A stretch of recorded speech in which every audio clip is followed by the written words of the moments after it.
Assalamualaikum and hi everyone. I feel excited today because we have awesome panel with us here and we're going to talk about heritage preservations for Masjid Ubudiah. First of all, I would like to introduce myself. My name is Shanas Nazira, your moderator today, and now I would like to introduce our awesome panels to you guys. Here we got Miss Jenny, Miss Engku, and Mr. Amirul. They're going to talk about Hi how everyone. we can preserve Masjid Ubudiah at Kuala Kangsar Perak. But first of all, I would like to thank our audience to be here with us today. Without wasting any time, shall we start? So, for the first questions, I would like to ask Miss Kaula, why should we preserve Masjid Ubudiah? Why we need to preserve Masjid Ubudiah? Okay, in my opinion, we need to preserve Masjid Ubudiah so that the future generation can remember the struggle of our ancestors and learn from those historic events. For example, in Masjid Ubudiah, there are many events happens. One of them is event happen is when Sultan Idris wants to establish a mosque to pay his voice. The second is because the pride of the country in the eye of the world because of the uniqueness and beauty of its design and history. That's all. Thank you for the answer, Miss Kaula. I can see that it's very important for us to preserve this place. Next, I would like to ask what are the steps taken to protect the place?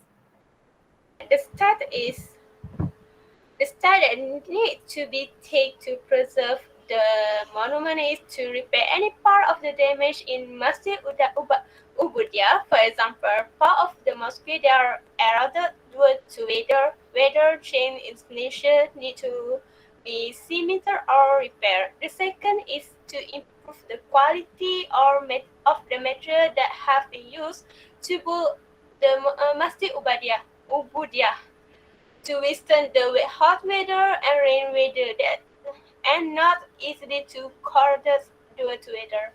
The third is make the Masjid Ubudiah one of the national treasure. With this action, we can preserve the history of the Masjid Ubudiah until the future so that the next generation can know about this monument. That's all. Thank you.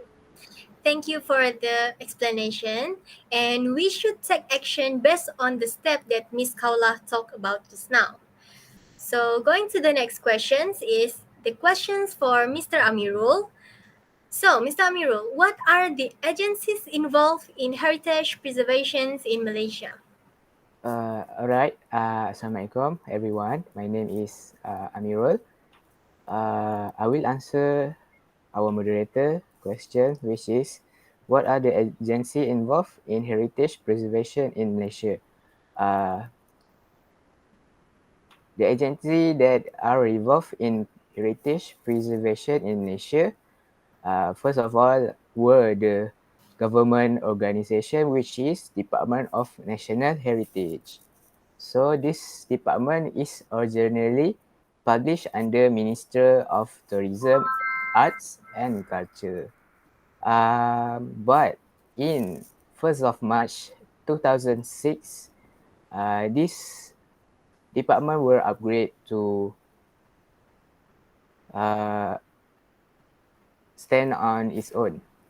And this department responsible is to preserve and maintaining the national heritage as stated in the National Heritage Act 2005, which also include establish a network of cooperation with agencies from and within outside the country related to heritage, preserve and conserve national heritage, and lastly, plan, implement, and coordinate activities that are related to heritage. Besides that, there are also a non-government organization, which also known as NGO, named Malaysian Heritage Trust. This NGO was established in 1983. This organization related to protect and preservation of culture, heritage, structure in Malaysia.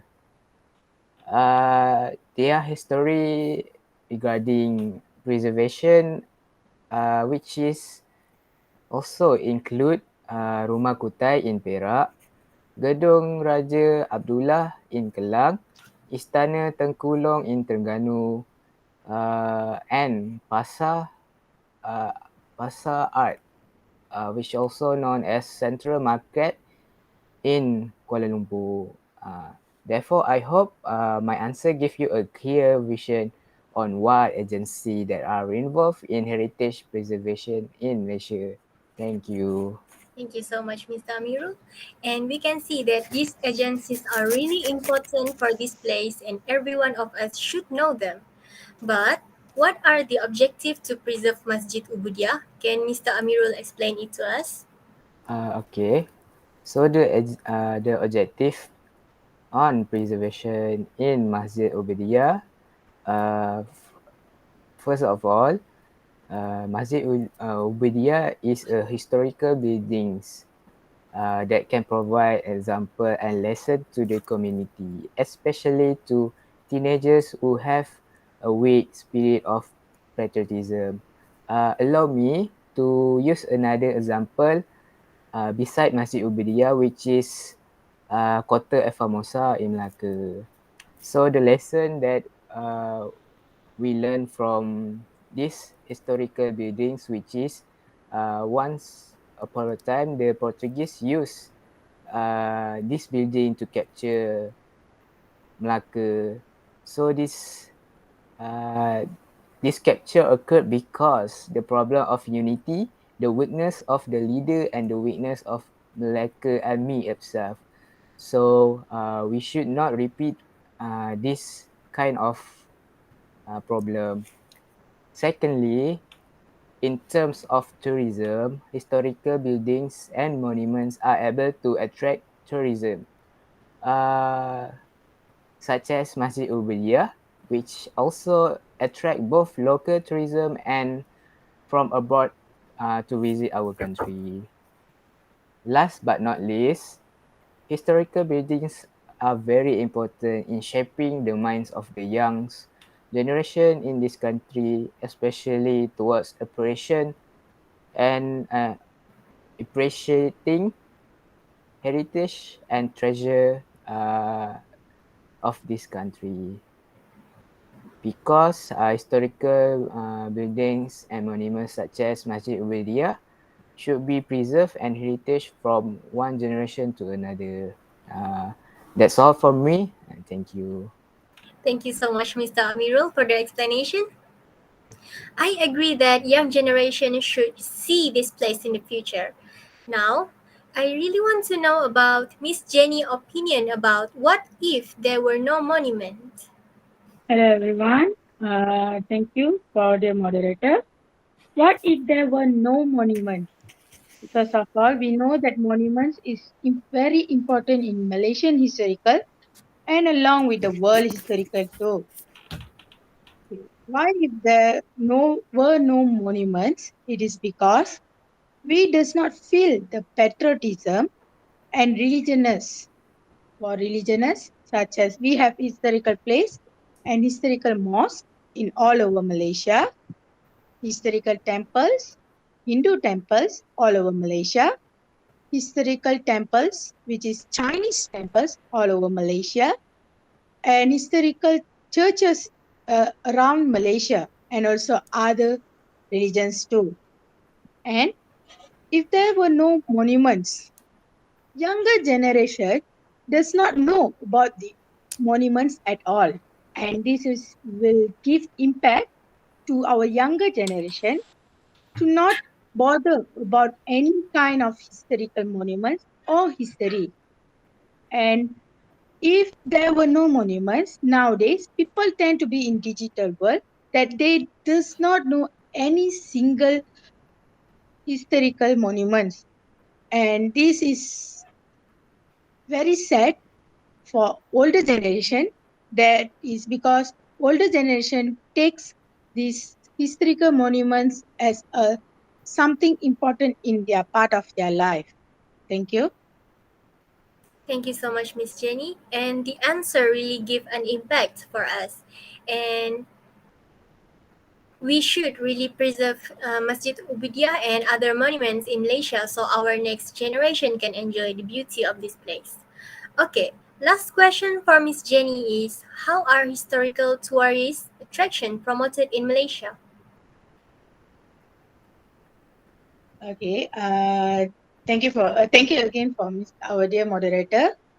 Okay, as we know that Masjid Ubudiah in Kuala Kangsar is well known and one of the famous mosques in Malaysia and one of the most under the UNESCO. And what is so special about this Masjid Ubudiah is it is the first mosque that built based on Indian architecture. Okay, how are historical tourist attractions can promoted in Malaysia?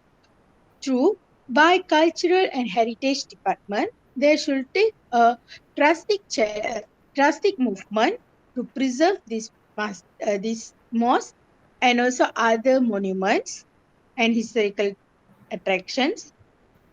And Malaysia government should contribute some scheme as to preserve the mosque and other historical tourist attractions. And Ministry of Education have to be take a drastic movement so that by teaching them through the history subjects about the importance and where are the historical tourist attractions are, and also by the introduction in schools. Thank you. Thank you so much for the solid answer, Miss Jenny. I'm sure that the historical monuments in Malaysia will always in a good conditions is if every one of us take a good care of it. So that's it. We reached the end of our session now. Thank you so much for tuning in with us. And that's it for today. Thank you. Till next time. Bye. Bye bye. Bye bye.